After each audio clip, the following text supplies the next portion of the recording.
মজাদার স্বাদের শাহী টুকরা নিয়ে হাজির হলাম আপনাদের সামনে। আসসালামু আলাইকুম, কেমন আছেন আপনারা সবাই? আশা করি সবাই অনেক ভালো আছেন। প্রথমেই আমি এখানে লিকুইড মিল্কটা রেডি করে নিচ্ছিলাম। আমি এখানে হাফ লিটারের মতো দুধ নিয়েছি আর সাথে নিয়েছিলাম পাউডার দুধ। সেটা আমি একসাথে মিক্স করে জাল করে নিয়েছি খুব ভালো করে। আর এ পর্যায়ে এখানে আমি গুড় অ্যাড করে দিচ্ছি। যেহেতু এখন শীতকালের সিজন, তাই আমি চেষ্টা করছি গুড় দিয়ে এই ডেজার্টগুলো বানানোর। সবসময় তো চিনি দিয়ে বানানোই হয়, আর বাটালি গুড়ের দিয়ে বানালে টেস্টটাই কিন্তু অন্যরকম ভালো হয়ে যায়। আর এখানে আমি কিছুটা কনডেন্সড মিল্ক দিয়ে নিচ্ছি এটার ঘনত্বটা বাড়িয়ে নেওয়ার জন্য। আমি এই কনডেন্সড মিল্কের হাফ বয়ম এখানে ইউজ করেছি। কনডেন্সড মিল্কটা যত বেশি দিবেন তত কিন্তু টেস্টটা অনেক ভালো আসে। আর আমি কিন্তু এখানে আর কোনো চিনি অ্যাড করিনি। কনডেন্সড মিল্ক আর গুড় এই দুটার মিশ্রণে দেখেন কালারটাও কত সুন্দর হয়েছে, আর খেতেও কিন্তু খুবই অসাধারণ হয়েছে। এখন চলে আসি রুটির পর্বে। রুটিগুলো আমি কেটে নিয়েছি মাঝখান দিয়ে। আর এখন সেই রুটিগুলো আমি ডিপ ফ্রাই করে নেব।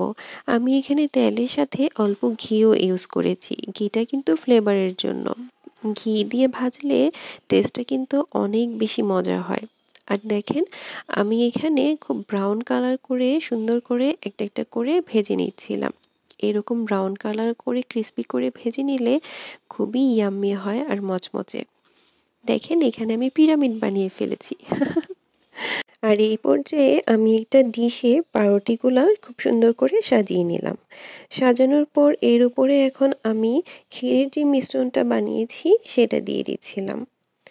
আপনাদের কাদের কাছে শাহী টুকরা অনেক বেশি ভালো লাগে অবশ্যই আমাকে জানাবেন। আর আমি কিন্তু এ পর্যায়ে কোনো চিনির মিশ্রণে এটা অ্যাড করিনি, যেহেতু আমি আগেই বলেছি আমি কনডেন্সড মিল্ক আর গুড় একসাথে দিয়েছি, তাই আমি আলাদা করে কোনো চিনি শিরা করিনি। চিনি শিরাতে ভিজিয়ে নিলেও হয়, আবার হচ্ছে যখন ক্ষীরটা বেশি ঘন হয় তখন চিনি শিরাতে ভিজিয়ে দিলে তখন মিষ্টিটা অনেক সুন্দরভাবে টেনে নেয়। আর আমি এটা লিকুইডটা একটু বেশি করে রেখেছি যেন আমি পুরো সবটাকে একদম মাখিয়ে নিতে পারি। দেখেন আমার সবগুলো রুটি কিন্তু খুব সুন্দর করে এখানে মাখানো হয়েছে এবং সবগুলোর ভিতরেই আমার মিশ্রণটা ঢুকেছে পাউরুটিতে। এই পর্যায়ে আমি এখানে দিয়ে দিচ্ছিলাম পেস্তা বাদাম। পেস্তা বাদাম আমার খুবই পছন্দের, আর শাহী টুকরার উপরে পেস্তা বাদাম না দিলে তো এটার সৌন্দর্যটাই আসে না। এখন দেখুন আমার শাহী টুকরার ফাইনাল লুক। সবাইকে অনেক ধন্যবাদ এতক্ষণ পাশে থাকার জন্য। ভালো থাকবেন সবাই। আল্লাহ হাফেজ।